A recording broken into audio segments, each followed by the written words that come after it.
warahmatullahi wabarakatuh. Nona kembali bersiaran menemui anda pada bulan Ogos, bulan yang cukup istimewa buat wanita di Malaysia.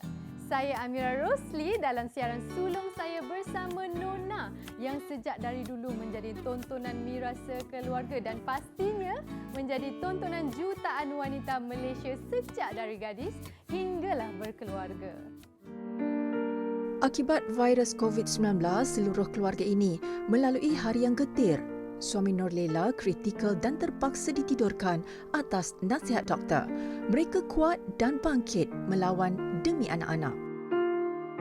Ramai wanita hari ini lebih selesa memilih konsep dengan trend yang minimalis. Nanano Kuala Lumpur tampil dengan fashion yang lebih casual namun bergaya dan santai. Pembelajaran di aplikasi TikTok lebih menarik perhatian pelajar masa kini. Cikgu Zeti ada pendekatan tersendiri dalam menyalurkan maklumat sehingga videonya meraih jutaan tontonan. Jom imbas kembali kisah kegemilangan Nur Sheila Amin. Lagu Kad Ucapanmu dan Rambu Ramba masih terus segar dalam ingatan. Perubahan. Apa yang dah berubah dalam hidup anda ketika ini? 2 tahun dunia kita dilanda coronavirus dan dunia dan juga landscape kehidupan telah pun berubah. Bagaimana ia memberi kesan kepada anda? Jika ada, Nona ingin anda kongsikan kesan terhadap perbelanjaan, terhadap rumah tangga dan juga emosi sepanjang COVID-19 dan hantarkan luahan hati anda kepada Instagram dan juga Facebook Nona. Anda pasti nak tahu apa yang dah berubah dalam hidup Mira. Terlalu banyak. Tapi sebelum tu, kita saksikan dulu tribute yang kami sediakan buat anda. Tanda terima kasih kami kepada pengacara yang cantik manis kita, Mira Filzah. Assalamualaikum warahmatullahi wabarakatuh. Pada hujung minggu ini pasti ada banyak perancangan. Cuba teka Mira berada di mana hari ini, khusus untuk penonton setia Nona yang menanti bersama kami selama 1 jam ini. Pelbagai jenama di sini, jenama tempatan maupun jenama antarabangsa. Jadi kalau datang ke Osaka, wajib ke sini. Sebaik saja melangkah masuk ke sini, Mira dapat rasakan suasana keberadaan dengan layanan mesra yang diterima. Istimewa episod minggu ini, nampakkan hidangan semua terhidang di hadapan Mira sekarang ini? Selebriti cantik dan berbakat besar, kehebatan Mira Filzah sebagai seorang anak seni memang tidak dapat disangka lagi. Menerima lamaran untuk mengacara program Nona pada tahun 2018, segala komitmen dan tanggungjawab dikalas dengan sebaiknya oleh Mira sehingga ke hari ini. Seperti pengacara-pengacara sebelumnya, Mira Filzah juga antara pengacara Nona yang turut disayangi ramai dengan keunikannya yang tersendiri. Setiap pengacara Nona itu sendiri memang mempunyai imej yang baik, Alhamdulillah, dan mereka telah berjaya menggalasnya dengan baik, termasuk Mira Filzah. Dan kita tahu Nona adalah satu program nombor 1 di TV3 yang sentiasa menjadi kegemaran ramai. Dan untuk itu saya pasti pengacara-pengacaranya juga adalah semua yang berkaliber dan mempunyai keunikan mereka sendiri. Dan kepada Mira Filzah, syabas kerana telah melakukan tanggungjawab yang begitu sempurna untuk Nona. Saya sebenarnya ingin mengambil kesempatan untuk mengucapkan terima kasih kepada Mira Filzah, juga telah memberikan aura yang berbeza, penggayaan yang berbeza, penyampaian yang berbeza kepada penonton-penonton di luar sana termasuklah diri saya. Terima kasih dekat my dearest Mira Filzah sebab dah mengacara Nona dengan baik, dan yang nak doakan all the best in whatever you do after this. Seperti biasa, jangan lupa layari laman Facebook atau Instagram kami, Nona TV3. Dan jika anda ada apa saja pendapat, komen ataupun idea, bolehlah emailkan kepada kami di nonatv3@gmail.com. Pejam celik, kini tinggal 4 hari saja lagi untuk kita melangkah ke tahun baru. Menjadi keluarga kepada rancangan Nona ketika di awal penglibatannya di dalam industri hiburan, Nona bertuah kerana dapat mengabadikan kenangan-kenangan indah Mira bersama suami tercinta Wan Emir Astar.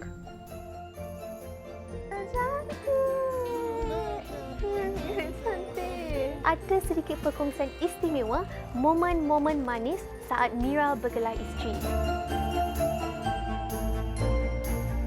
Mencipta pelbagai memori istimewa bersama Nona TV3 dari bujang sehingga beliau sah bergelar seorang isteri. Kesemua 3 majlis resepsi Mira Filzah pastinya menjadi kenangan yang paling manis terutama buat peminat setianya. Assalamualaikum warahmatullahi wabarakatuh. Apa khabar semua penonton Siti Nona? Mira harapkan dan Mira doakan agar anda semua berada dalam keadaan sihat sejahtera di samping keluarga tercinta. Pelibatan Mira bersama Nona sudah sampai di penghujungnya. Hampir 4 tahun Mira bersama Nona, banyak sangat pengalaman menarik dan banyak juga ilmu yang Mira pelajari, terutamanya dalam bidang pengacaraan. Jutaan terima kasih Mira ingin ucapkan kepada TV3 dan juga Nona kerana telah mempercayai Mira untuk menggalas tanggungjawab sebagai pengacara program majalah TV wanita nombor 1 di Malaysia. Dan terima kasih juga kepada penonton semua yang tidak putus-putus menyokong Mira bersama Nona daripada awal hinggalah hari ini. Lenggok suara yang lembut, manja serta bersahaja pastinya menjadikan Mira Filzah antara pengacara Nona yang sentiasa diingati. Jutaan terima kasih sekali lagi kepada Mira Filzah kerana sudi menjayakan program Nona dengan sebaiknya dan diharap Mira terus menjadi sebahagian daripada keluarga Nona. Salam sayang kami ucapkan dan semoga bakat Mira terus berkembang mewarnai dunia seni tanah air.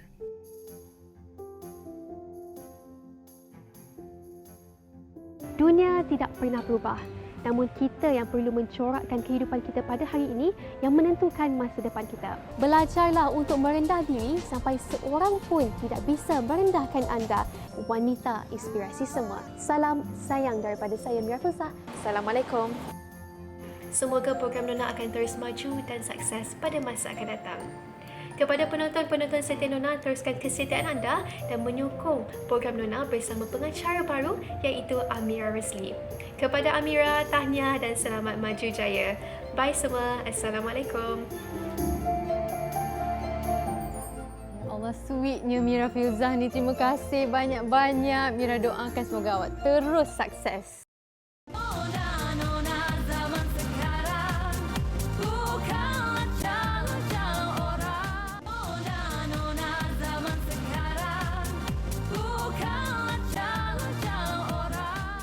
Kitaran fashion sentiasa berubah.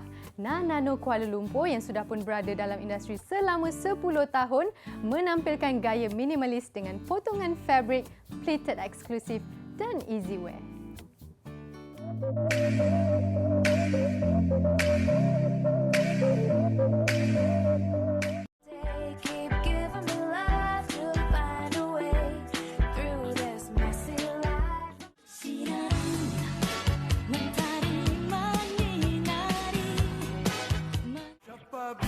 Gadis Melayu tak menawan, tak menarik hati, tiada memikat. Seiring dengan peredaran arus semasa, gaya fashion yang lebih santai dan casual menjadi pilihan kebanyakan wanita. Hanya bermula secara kecil-kecilan, dia tidak menyangka perniagaannya yang hanya bermodalkan RM300 mampu berkembang sehingga ke hari ini. Nano ni saya start masa 2008. Masa tu saya first sem degree. Actually saya kena buat assignment. Saya study dalam business admin and then saya kena buat assignment. So masa tu saya tengok-tengok macam online business ni masa tu baru sangat. Baru tak ramai lagi orang yang buat. So saya decided untuk buat online business. Koleksi rekaan dengan gaya polos ditambah dengan perincian yang bersesuaian dan tidak keterlaluan menjadikan setiap rekaannya tampak lebih feminin dan elegan. I more to casual yang orang boleh pakai tak kira masa. Dia nak pakai siang boleh, nak pakai malam boleh. And then at the same time, casual I tu yang sesuai dekat semua tempat. Macam nak pergi office pun still boleh pakai, tak panas. I tak suka terlalu serabut. I suka yang simple, yang tak berat lah, yang orang selesa nak pakai pergi mana-mana. Selain mementingkan kekemasan di setiap rekaannya, seleksi material yang berkualiti tinggi seperti kain kapas, crepe silk dan setting crepe amat dititik beratkan. I akan jual apa yang I pakai tau. I actually suka follow Pinterest punya fashion. Selalu tengok fashion-fashion dekat situ. And then Kalau I rasa cantik and sesuai dengan diri I sendiri, so I akan cuba macam, okay, I bagi tahu I punya team, okay, akak nak buat baju macam ni, try sketch and kita cari material. I akan pakai dulu. I akan pakai and I akan OOTD. If ramai permintaan, I akan buat banyak. Setiap perniagaan pasti ada pasang surutnya. Walaupun sudah lebih 13 tahun berkecimpung di dalam industri fashion, ibu kepada 3 orang cahaya mata ini sememangnya tidak lari daripada melakukan kesilapan. Malah dia juga pernah melalui waktu-waktu yang sukar di dalam perniagaannya. Namun setiap cabaran yang ditempuhi menjadikan dia lebih berhati-hati dan tidak terburu-buru dalam membuat keputusan. I punya kesalahan terbesar yang I pernah buat adalah buat franchise. Masa tu adalah ramai kawan-kawan yang nak buat franchise Nano Vendors. Dan masa 2015 dengan 2016, I ada 5 butik. Bila kita terlalu percayakan orang, kita rasa macam orang tu boleh bawa nama kita semurninya. Tapi I silap. Tiba-tiba you punya staff menipu, mencuri. Ada few vendor yang tak bayar rental. So macam you sedar tak sedar you dah cover all the expenses dengan you punya own saving. Gagal sekali bukan bererti gagal selamanya. Sokongan daripada ahli keluarga, terutamanya sahabat handai, menguatkan lagi semangatnya untuk terus maju mengorak langkah di masa akan datang. Paling kita drop kan, ada orang yang akan gelakkan kita, tapi my friend cakap tak payah ignore them, better fail sekarang daripada kau nak hadap lagi lama lagi, cost nak kena tanggung kan. Sebagai seorang usahanita yang berjaya, wanita berusia 34 tahun ini memastikan dirinya bijak dan peka dalam menyusun atur strategi. Dulu kita memang totally fokus dengan walk-in customer, but now memang totally kena change because the new normal. Kita kena change overall and kita kena follow diorang punya trend. Selain melihat perkembangan fashion antarabangsa, Nano Kuala Lumpur juga ingin mengeluarkan koleksi tudung dan aksesori khas buat pelanggannya bukan sahaja di Malaysia, malah di Singapura, Indonesia dan Brunei.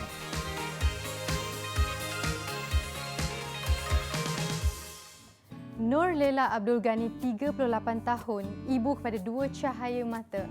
Perubahan yang dialaminya amat drastik. Dia telah disahkan positif COVID-19 tanpa mengetahui punca jangkitan. Pada 25 Jun 2021, suaminya Muhammad Zulkarnain Muhammad Azhar, 39 tahun yang merupakan pengarah filem juga disahkan positif COVID-19 tahap 5 dan terpaksa ditidurkan atas nasihat doktor.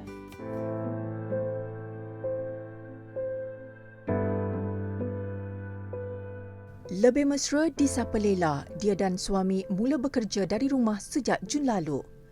Ibu kepada 2 orang anak ini hanya keluar bila perlu untuk membeli barangan keperluan harian. Namun, nasib tidak menyebelahi mereka. Saya demam 3 hari sampai hari Ahad. Hari Ahad tu pula anak saya yang umur 9 tahun pula demam. Dan keesokan harinya saya bawa anak pergi klinik untuk dapatkan ubat.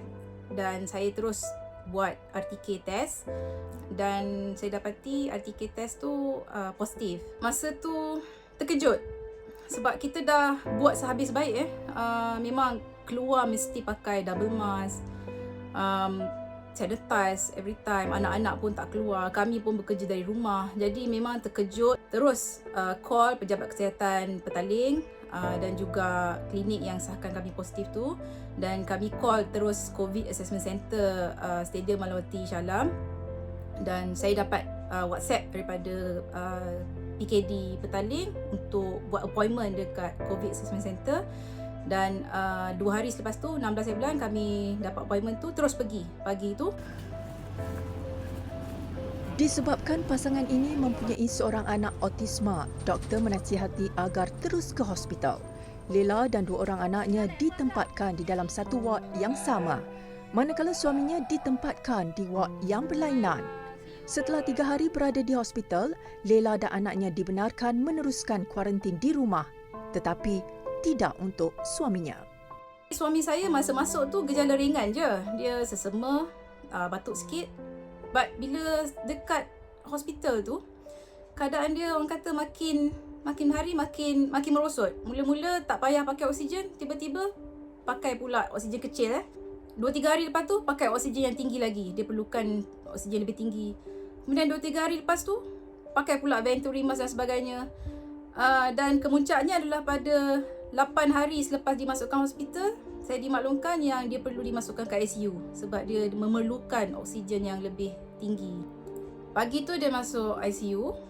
And then tengah malam tu 12.45 saya terima call daripada PPUM. So masa tu memang saya cubalah bersedia mentally apa yang berlaku, dan seperti yang saya fikirkan tu betul. Doktor bagi tahu yang keadaan suami saya kritikal dan perlu ditidurkan sebab dia memerlukan oksigen yang tinggi supaya boleh rehat lah Memang fisiologi badan kita ialah badan kita suka untuk menerima apa-apa sahaja benda asing yang dimasukkan ke dalam tubuh. Terutamanya apabila kita cuba memasukkan tiub melalui saluran pernafasan, rongga pernafasan terus ke paru-paru, kerana ini akan memberikan ketidakselesaan kepada badan kita. Ini akan memberikan rasa sakit kepada bahagian pernafasan kita. Jadi secara refleksnya, automatik badan kita ini akan cuba untuk menarik keluar tiub tersebut. Jadi sekiranya badan kita akan sentiasa berusaha untuk menarik keluar tiub tersebut, maka Allah sangat suka untuk kita menyambungkan tiub pernafasan dengan mesin bantuan pernafasan tersebut. Jadi sebab itulah pesakit perlu ditidurkan sebelum tiub tersebut dimasukkan ke dalam saluran pernafasan dan seterusnya dipasangkan kepada mesin ventilator ataupun mesin bantuan pernafasan. Keluarga ini berkesempatan membuat panggilan video bersama untuk kali terakhir 30 minit sebelum si suami ditidurkan. Walaupun sedih, Lela tetap tabah menerima keputusan dari pihak hospital. Keadaan dia roller coaster, up and down. Sekejap stabil.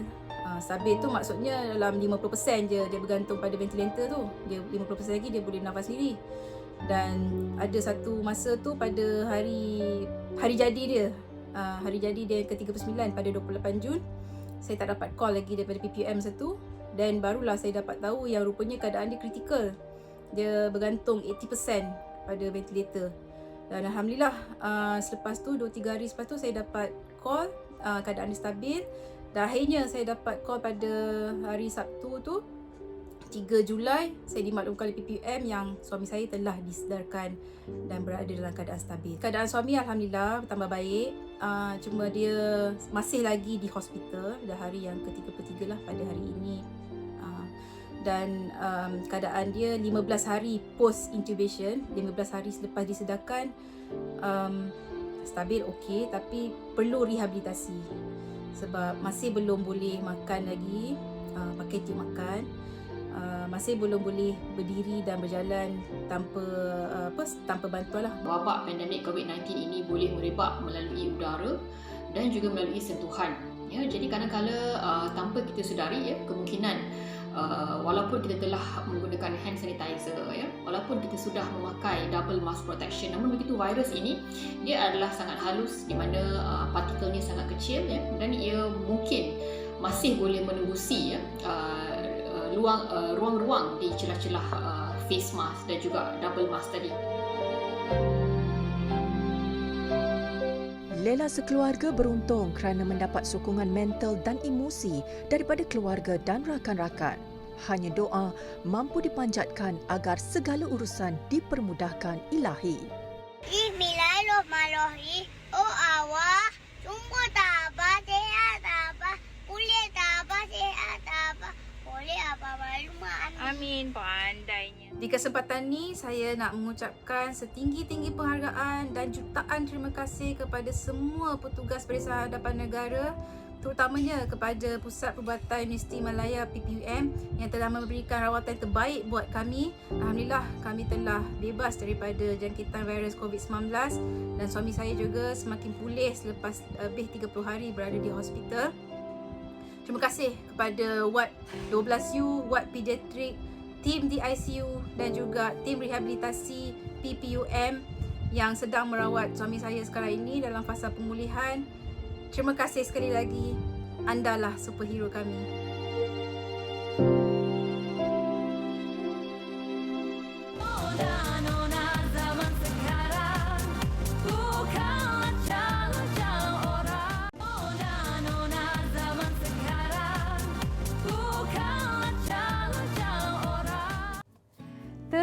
Kesan PKP 1.0 tidak mematahkan semangat bagi pemilik House of Six mendekorasi kediaman mereka. Walau pelbagai cabaran yang harus dilalui, hampir separuh dekorasi rumah mereka dibuat secara DIY. Begitulah pasangan usahawan ini menangani perubahan. Nawal Yasmin dan suaminya Muhammad Helmi yang mempunyai perniagaan menyewakan peralatan majlis berkongsi perjalanan mendekorasi kediaman mereka.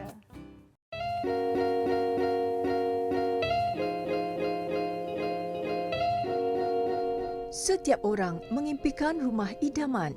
Pasangan muda kepada 4 orang anak perempuan ini membina rumah mereka dengan hasil tangan sendiri. Ianya dilakukan secara berperingkat selama hampir 2 tahun. Perjalanan DIY House of Six ni bermula daripada apabila kami berpindah masuk ke dalam rumah yang kosong inilah, yang masih kosong lagi, disebabkan oleh renovation yang terpaksa ditangguhkan disebabkan oleh PKP. Jadi pada masa itu saya dan suami berbincang dan kami mengambil keputusan untuk berpindah ke dalam rumah yang masih tidak sempurna lah. Kita punya saving semua pun dah berkurangan lah, dah almost zero. Jadi disebabkan itulah kami membuat keputusan untuk men-DIY certain parts of the house, sebab kami rasa sementara duduk tak tahu nak buat apa time PKP tu, so better kami buat something dekat rumah. Rumah masih kosong, jadi macam blank canvas kan. Jadi kita bila duduk dekat dalam rumah, so kita boleh tengok which part yang kita rasa macam cantik untuk buat deco, nak buat as a wall ke, nak buat board and batten. Dan benda pertama yang kami DIY adalah hiasan untuk dinding di master bedroom, iaitu kami panggil dia accent wall. And then daripada situ kita orang buat DIY board and batten dekat living hall. Selepas itu kita juga buat DIY di bilik TV.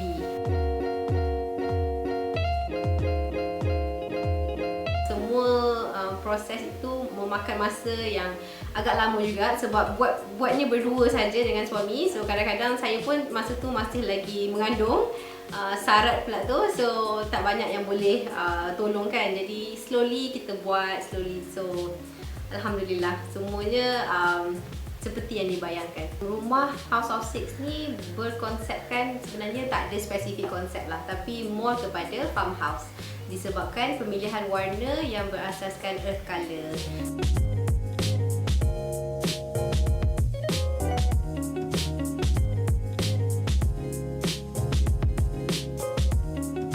Apa yang kami titik beratkan dekat sini adalah satu, of course, bajet.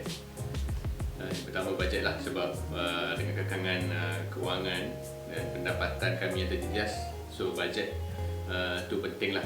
Dan yang kedua, konsep dan idea tu, supaya konsep dan idea tu dapat kita realisasikan tanpa kita over budget. Once kita dah tahu projek apa yang kita nak buat, kita mulakan dengan research untuk bahan-bahan dan juga peralatan yang sesuai, supaya nanti kalau kita ada peralatan yang sesuai, taklah kita membazir masa untuk kita spend untuk satu projek DIY itu. Pemilihan warna juga perlulah bersesuaian dengan konsep di setiap kawasan projek yang kita nak buat tu. Contoh kalau bilik master bedroom, kita tentukan konsep master bedroom dulu, dan lepas tu baru kita pilih warna yang sesuai untuk cat ataupun warna cat kabinet, fabric, lansir, katil dan sebagainya. Dan kami juga ada membuat lantai di halaman belakang, iaitu kami gunakan 80% daripada bahan-bahan buangan. So itu juga mungkin salah satu plus point juga lah dari segi untuk mengurangkan bajet sesuatu projek.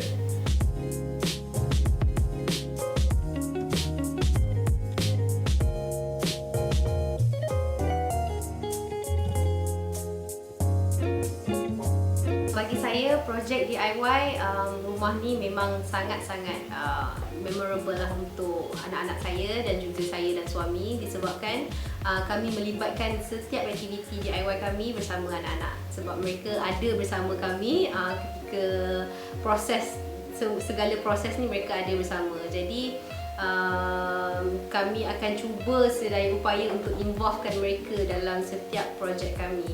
Sebagai contoh, bila mana husband saya membuat projek DIY di backyard, yang memerlukan untuk pasang grass carpet, so dekat situ kita kena pakai banyak pasir kan, so all the kids akan pergi kat sana dan buat sandcastle. So every single DIY benda yang kami buat, kami akan involvekan mereka.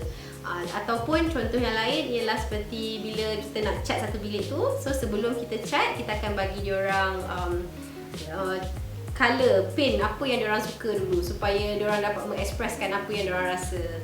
So bila kita melibatkan mereka dalam setiap urusan DIY dekat rumah ni, jadi diharapkan ia akan jadi satu memori yang sangat indah buat mereka dan juga kami.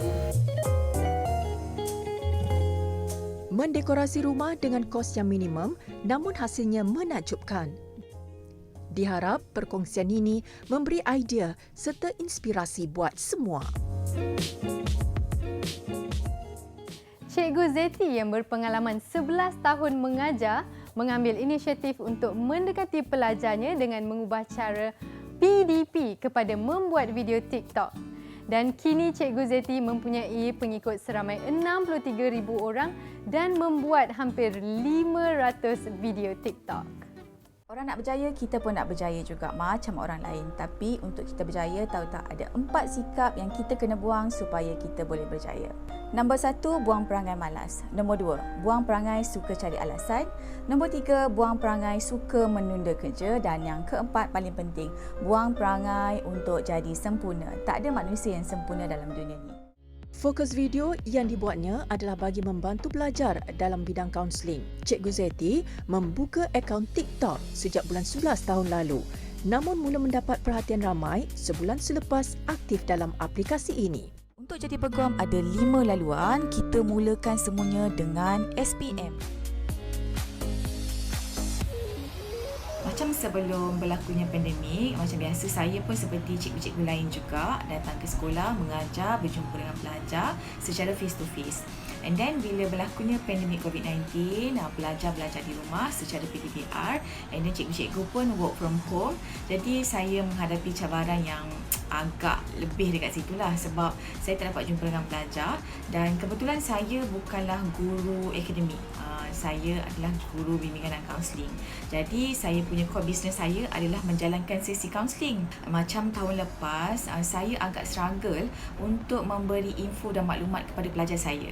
Saya ada menghasilkan video, and then infografik, poster, macam-macam lagi lah untuk saya sebarkan kepada pelajar. Tapi saya lihat benda tu seolah-olah macam tak sampai.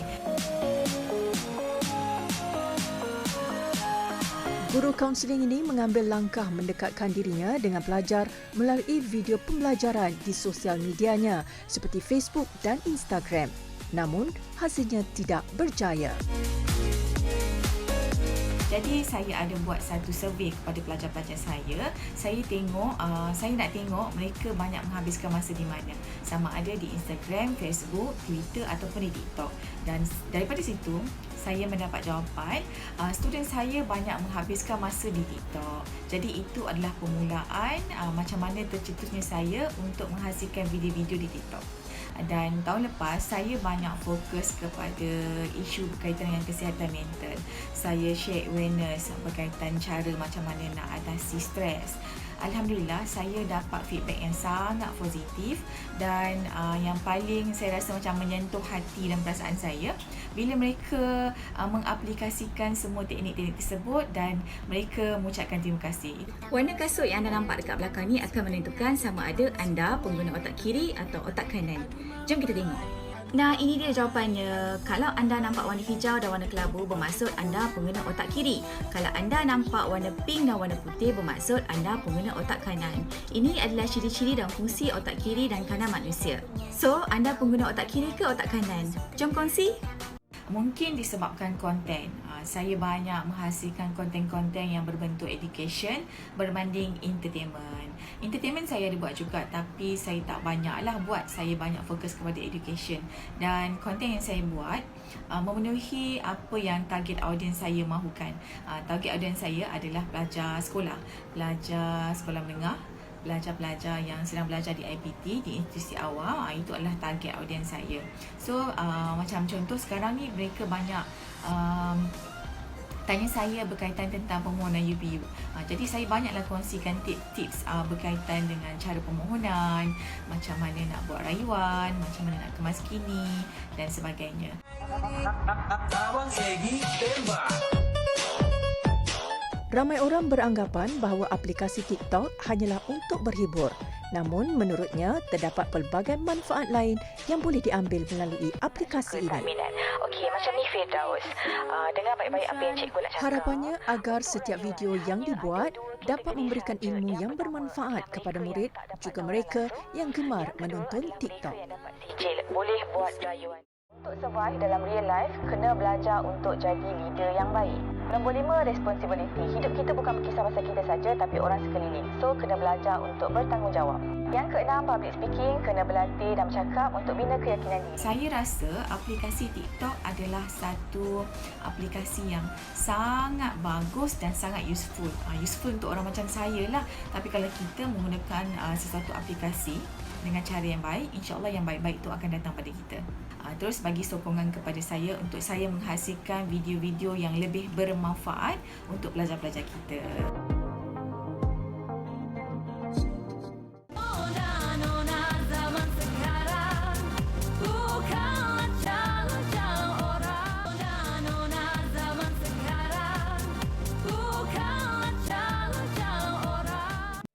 Insan seni juga tidak terkecuali daripada merombak hidup sesudah pandemik. Siapa yang tidak kenal dengan pelantun suara yang cukup popular dengan lagunya Kad Ucapanmu dan Rambu Ramba suatu masa dahulu. Nur Sheila Amin kini lebih mesra disapa dengan panggilan Mama. Layang-layang terbang melayang, terbang melayang di tengah padang. Mula bergelar anak seni sejak tahun 80-an, lagu dendangan Nur Sheila Amin tetap segar dalam ingatan. Bermulanya saya dalam dunia penglibatan saya dalam dunia hiburan ni, mula-mulanya selepas tamat tingkatan 5, saya menyertai pentarama di bawah Jabatan Penerangan sebagai penyanyi dan juga penari waktu itu. Pada tahun berikutnya saya menyertai OTD dan Orkestra Tentera Darat, dan saya juga diberi peluang untuk membuat satu album bersama dengan OTD iaitu Pranita. Dan kemudian saya juga menyertai pertandingan bintang RTM, dan dari situ saya sampai ke semifinal sahaja, tak ada peluang untuk ke final.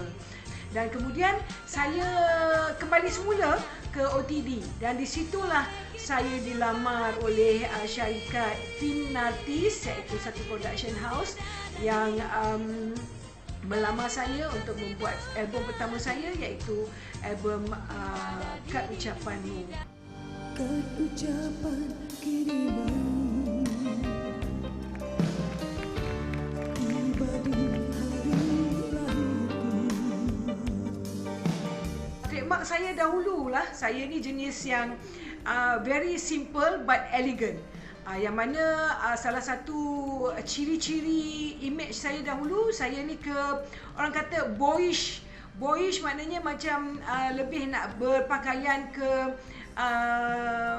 pakaian lelaki tetapi perwatakan wanita. Macam baju kemeja dengan seluar tapi baju kemeja masuk dalam. Itu menjadi ikutan saya waktu dulu. Dan juga saya kalau menyanyi memang saya suka angkat-angkat hidung macam tu. Dan menjadi trademark saya lah. Dan juga satu waktu dulu saya sahaja artis pada waktu itu yang mempunyai rambut yang panjang dan spiral. Spiral. So jadi akibat susah nak menjaga rambut yang spiral, dan saya mengambil keputusan untuk memotong rambut. Saya pernah kehilangan peminat disebabkan rambut yang daripada panjang jadi pendek. Itu ada peminat saya tak mau meminati saya lagi waktu tu.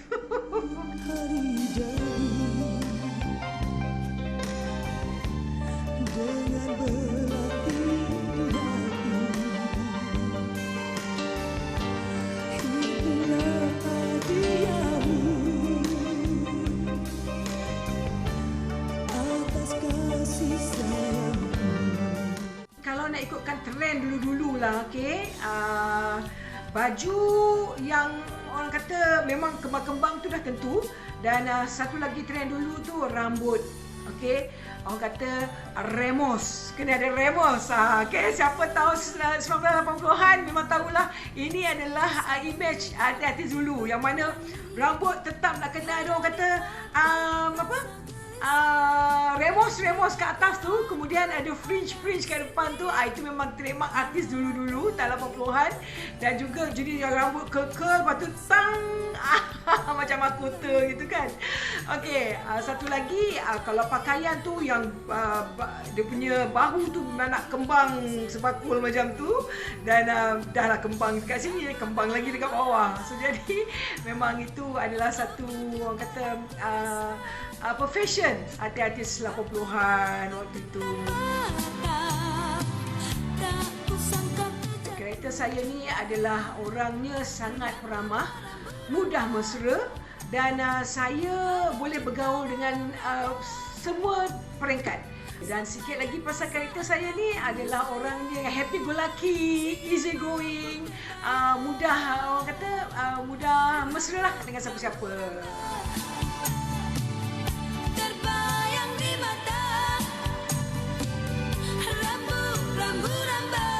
Projek saya yang terkini lah orang kata since pandemik COVID-19 ini, dan pada 30 tahun dulu saya tinggalkan hobi saya ni, tetapi PKP pada 2021 ini telah mengembalikan semula minat saya, iaitu saya suka mengait.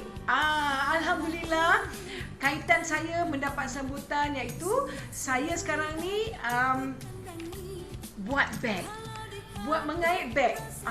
Ini adalah contoh beg yang saya kait. Dan di situ terpampang nama Norshila Amin. Okey, so ini adalah bucket bag yang saya buat. Okey, alright.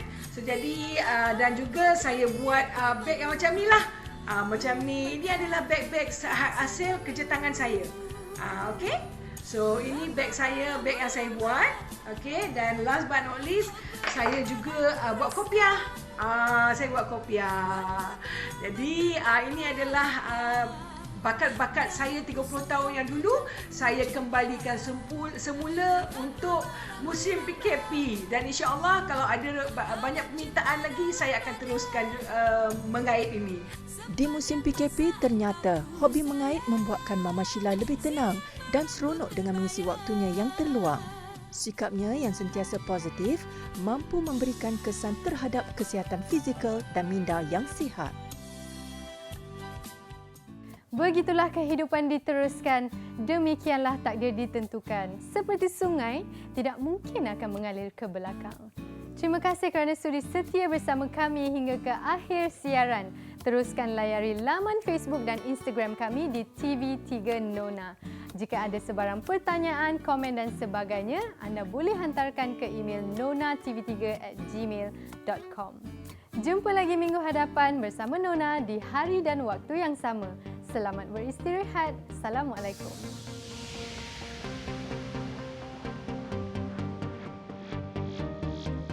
Sri Kandi masa kini